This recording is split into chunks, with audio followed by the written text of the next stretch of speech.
Integral, precious.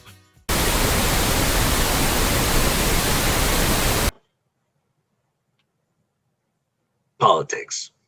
Am I right, folks? Yeah, it's funny because it's killing us. And for why? Because of hyper-partisan polarization, algorithmic social media information cul-de-sacs, not to mention the stupid voters and the whole first-past-the-post voting system and the culture war. My God, the culture war. We just don't know anymore how to get along with people who disagree with us about abortions. That darned polarization. Or maybe it's the opposite problem. Maybe there isn't enough difference in our political parties. We're in a bipartisan deep state duopoly, one turkey with two wings playing off against each other in the public mind while paying each other regardless of who wins elections, using cable news to keep voters afraid of both the radical left and the radical right who radically want to stop fighting useless wars and start using governments to benefit working class families instead of Wall Street shareholders, billionaires, and elite careerist political insiders. I don't get it. Are we too divided, or are we not divided enough? I can't figure it out. I'm an idiot about politics. Hell, if I weren't Canadian, I probably would have voted for this guy. Why not? He seemed so inspirational and transracial and a good family man. The kind of black guy that white guys can get behind. A real Bill Cosby, if you will. You know, I remember that election. It was either an unknown guy with the same name as the Middle Eastern dictator we'd just gone to war with, or that crazy lady from Alaska. Either a hip black dude or someone who ranted in a non-linear, boastful, superficial way. Taken collectively, I think Americans were trying to select a rap star. Just like Warren Beatty warned us about. That's right, Bulworth. You didn't think I'd go there, but I did. The 1998 Warren Beatty film about a senator with nothing left to lose who inadvertently adopts hip-hop culture and becomes radically popular with his provocative straight-talk, rhythm, boastful antics, profanity, and his stream of consciousness urban patois. That's right, urban patois. You didn't think I'd go there, but I did. You can't stop me. It's too late. This is already recorded. Bam!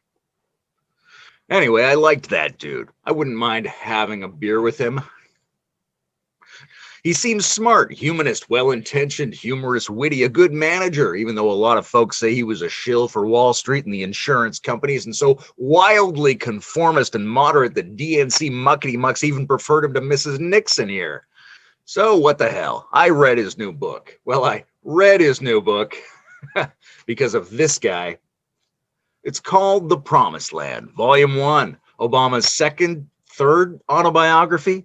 Anyway, it's a little unclear whether the title Promised Land means the better world that liberals aspire to but never really risk anything to achieve, or if he just wants us to think his presidency was like heaven, at least compared to the brain-melting ethnocentric game show host and Twitter troll who took over next. And why did Trump win? Well, according to Obama, it's because he, Obama, didn't focus hard enough on explaining to people just how wonderful he really was and how much he had already fixed everything in the most responsible possible way. If anything, Obama's weak spot is being too humble. It's a good book, though. Easily the best written, most interesting presidential autobiography out of the 4 I've read. Good sentence structure, a little swearing, relatable examples and tales of self-overcoming. Even a couple of visionary experiences. Hard not to like the guy. But what really stood out to me, besides his decency and competency page after page, is his naivete and lack of ambition. He never seems to have really anticipated that the Republicans would deceive him and thwart his efforts, and his astonishment about that makes them all the easier to blame, those unpredictable rascals. And he never really seems to think about moving the Overton window or beginning negotiations from an aspirational opening bid. In the name of being moderate and realistic about implementation, he seems to have pre-compromised on every issue. Instead of trying for a real transformational goal that would directly benefit working families, he would figure out a reasonable compromise that would work adaptively with the Givens system and power brokers, and then propose that and barter down to something a little less through good faith negotiations with people sworn to oppose him no matter what. Perhaps if he'd pushed for something like Medicare for all, then the negotiations would have ended up in the middle with a public option. But that's not realistic.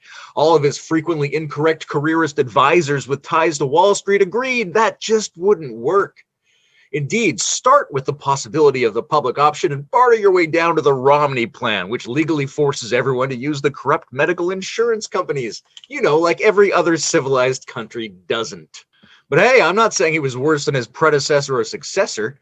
We've got to let go of that team sports mentality, or at least the idea that the DNC and RNC are the two teams. Right, Brett? I'm just saying that oBAMa's approach to systems might have been a lot more non-transformational than his individual personality. To address ecological needs, which are also survival and military and economic needs, you need to start trying to pass something analogous to a Green New Deal almost immediately. Signing up for the Paris Climate Agreement is not a solution. It's just nicer than rejecting the Paris Climate Agreement. I really enjoyed his book. It's full of interesting details and human moments. But gosh darn, it sure looks like every step of the way Barry here seems to listen and adapt to existing power structures. Instead of really trying to change them, he tidies them up and tries to balance them out. He brings Charles Manson and Ted Bundy and their victims together at the same table and tries to reasonably work out what the fair number of murders should be in the short and medium term in a way that starts to bring the total body count down over the next couple of centuries. He'd love to have done more, you know. He gets it. But those darn Republicans and those irrational voters and those unhelpful progressives, what could he do? You've got to go along to get along, right, Barry? It's almost like he's the avatar of modernist neoliberalism, with all its obvious benefits, frustrating limitations, and accumulating drawbacks. I say almost because I don't know for sure. I'm not in that position. I don't really know whether or not it's possible to do anything, but neither do you, and neither does he. So it seems like we really should be trying something new and big at this point. Oh, shit. If the boat is filling with water at 10 gallons a minute and your opponent proposes bailing out 1 gallon per minute, it doesn't really matter if you arrange to bail out 4 gallons a minute. The boat is sinking either way. Since you're technically better than them, all you've done is slightly slow down the accumulating problem and pat yourself on the back for not being too radical. Is that how neoliberal institutions like the DNC and RNC and CNN, Fox, MSNBC, New York Times, and Harvard maintain control? By staging a fight between mild progressive change and regressive madness so that the outcome is always pro-Wall Street and anti-Main Street, no matter what any of the individual politicians have going on in their mind or heart? It just seems to me that there might be a big gap between people's interior capacity and their efficacy relative to systemic transformation. Just like it seems there's a big gap between the GDP and Wall Street metrics and the actual well-being of the economy. Or am I way off? Maybe oBAMa was perfect. That's certainly what this book leads me to believe. And who knows what the sequel will bring. Well, that's my first episode. You're probably used to seeing me talking about abstract meta-theory, spiritual sexuality, non-dual linguistics, and that kind of stuff. But I figured politics and polarization would connect with a larger audience than cautious integrative balance. Jordan Peterson lives just down the road from me, and it looks like the risk of polarizing people may be way more effective than trying to appear balanced and reasonable. Let me know in the comments whether I should be more carefully ambidextrous or more wildly one-sided. I haven't made my mind up yet. I feel like I could go either way. You tell me, what do the internet wants? And like and subscribe or you'll get bone cancer. That's a bad one. People die from that.